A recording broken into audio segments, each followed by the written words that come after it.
Hello and welcome to the brave new world of business publishing, particularly if you're a young author trying to write a book in the world of business. Do you have an idea? Do you have what it takes to put that idea together? And finally, you have to take it to someone like my guest here, Vinay Hebbar, Managing Director of HPS Publishing Asia Pacific, who has to buy it and then take it to the audience. So tell us, Vinay, what are the chances that someone could actually bring an idea to you and see it through, and what does he or she need to have if they have to make that idea sellable? So, thank you, Govind. We at Harvard Business Review Press look for ideas that are relevant for our audience, and our audience is management practitioners. So we look for ideas that have a global appeal, that are practitioner oriented, not just some business gyan that people give, so that have a research base, a practical orientation with a set of tools that business managers can deploy at their work on Monday morning when they go back. Right. So that's what we are looking for. We publish very few books. We are a niche publisher, but we try and make sure those books get fantastic attention, whether it's from an editorial perspective or marketing, promotion, distribution. So what's the average profile of your author today? It varies. We have authors who are very established academicians. You know, it could be a Pankaj Ghemawat, Michael Porter, Vijay Govindarajan. And they're all associated with Harvard Business School? Not at all, not necessarily. Not necessarily. Okay. A lot of them are, but we are chasing ideas, and a lot of the good ideas come from Harvard Business School, but not all. So our authors could be faculty from other business schools, it could be management practitioners, it could be consultants. You know, we have one of our books is written by people from Boston Consulting Group, Abhik Singhi from India.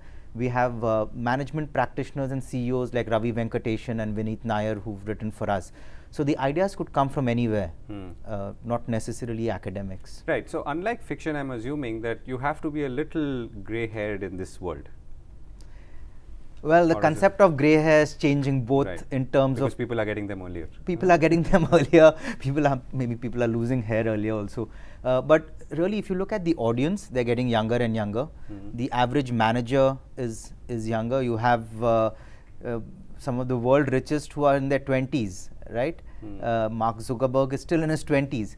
So the people giving the ideas, I think, yes, they have to have experience and research, but I don't think we are seeing increasingly the grey hair factor is not a big driver. It could be anyone. Right. And what are people, you talked about this, you know, can I implement it on Monday morning, but what are people trying to get out of such books? I mean, what is the biggest thing or the three biggest things that they're trying to get out of such books?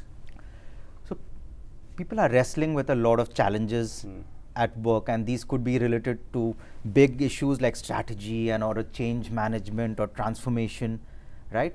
And they're looking for guidance on what some of the best thinkers have done, what research has shown in other parts of the world that they can pick up cues from. On the other hand, it could be something as basic as bad boss. You know, how do I deal with bad boss? How do I deal with stress? How do I make a fantastic presentation? You know, a guide to presentation skills.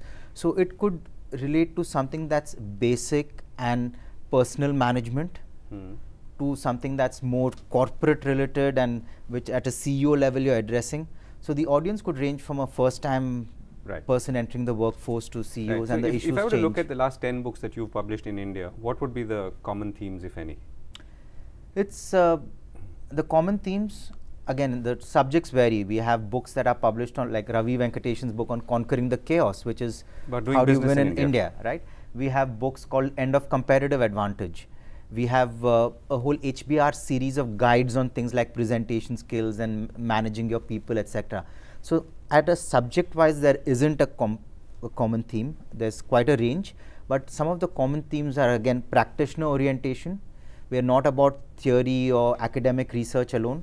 It is relevance to practicing managers, a global mindset and content that is well curated and researched. As opposed to someone just feeling and so the global aspect ego writing. Is the global as well as the research aspect, I think, is very important to us. So if someone were to come to you with a manuscript, what are the three things that you should surely not mess up on? One is an original idea. If you go to Amazon and search for books on innovation, 3,000 books show up. If you search on strategy, something like 7,000 books show up. So there is just a lot of content out there. So how is what you're saying different and new? How is it going to rise above the clutter? Do you have, is your idea relevant to people beyond your community or your market? Is it going to be interesting to a global audience that HBR is addressing? Those are some of the things we want to know. So we would request our authors, while we are looking for global ideas and ideas from emerging market, that they fit with this. So there are a lot of good books and good authors that we will not publish simply because we are a niche publisher and it doesn't fit with right. So our are you also guidelines. looking for authors or manuscripts that will light a fire somewhere, like Ravi Venkatesan? I mean, there is a tinge of absolutely, and we are not shy of controversy as long as it's practitioner oriented and it has relevant to people's way of thinking. I'll give you an example. We published a book by Vikram Akula of SKS Microfinance, right. And this book was published just before the whole blow up happened with Gurumurthy's resignation, and we had a choice on whether to hold it back and see what happens or publish it as scheduled. And we said, let's stay true to our intellectual curiosity, true to our worth, and put it out there.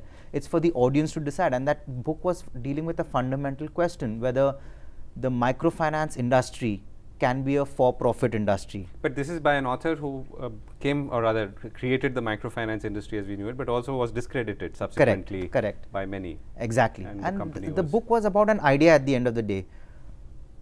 Does the microfinance world, which deals with the poorest of poor, align with a for-profit motive? Right? And it was an intellectual discussion and an important one, a debate. Mohammad Yunus was saying no, and SKS was doing a for-profit model. So we put it out there. It's for the readers to judge whether it is right or wrong. But as a publisher, we were not shying away from putting out a point of view. So if I can quickly put together the ingredients. So good idea, reflecting insight into a market like India and its functioning. And we're talking in the context of business and enterprise, I guess. Well researched and something that people can put to work on a Monday morning, literally. Those would be at the broad level. So a couple of books that you've liked releasing in the last year that you want to leave us with? Ravi's book is fantastic, and I say that not just because we published it, but I think anyone trying to do business in India, whether it's an Indian company or an individual trying to operate in the Indian ecosystem, would benefit from it. So tell me one book, non-HBS publishing, which is non-HBS publishing. In the Indian context, I like Prakash Iyer's book. It's called The Habit of Winning, I think, which has great short stories which people can relate to in a daily life. Some of them are fairly inspiring. It's great. At a global level, I would say some of the work Clay Christensen has done. His book Innovator's Dilemma is still continues to be a bestseller, and it's in fact we've relaunched it recently. It's a fantastic, one of the better business books I've read. Books not published by us, I like Jim Collins' Good to Great. I like Barbarians at the Gate, which is a very it shows the human side as well as the business side and greed and ego and all these things coming together in a major business decision, which is the acquisition of RJR Nabisco in the early 80s. I like another business book. I like business history book is called Conspiracy of Fools by Kurt Eichenwald. It's not a book we published, but I think it's a brilliant collection of and brilliant overview of what happened in Enron, really. Very well researched and well written. Right, and I think Enron continues to be a case study much after its demise and extinction. It used to be a case study for good things while it was still there, and very quickly it became a case study for all the wrong things. Right, Vinay, thank you very much. I think you've given us a good toolkit and your own preferences of what kind of books you like. So I'm saying whoever is watching this will take that and put it to good use. Thank you. Most welcome. Thank you. Thank you. Thank you.